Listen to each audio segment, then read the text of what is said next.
Guys আজকে জাম গাছে spray করতে গিয়ে এটা কি হলো। তো আজকে সকালে উঠে স্প্রে মেশিনটা নিয়ে সোজা চলে গেলাম বাগানে। তারপর একটা ড্রামে সব ওষুধ ভালো করে গুলে নিলাম। ওইদিকে আব্বু গাছে উঠে স্প্রে করা শুরু করে দিল।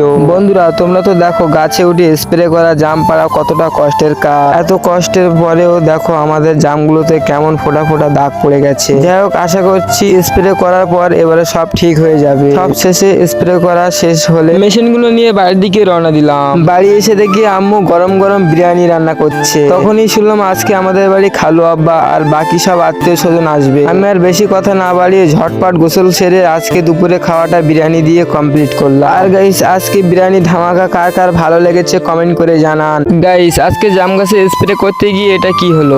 তো আজকে সকালে উঠে স্প্রে মেশিনটা নিয়ে সোজা চলে গেলাম বাগানে। তারপর একটা ড্রামে সব ওষুধ ভালো করে গুলে নিলাম। ওইদিকে আব্বু গাছে উঠে স্প্রে করা শুরু করে দিল।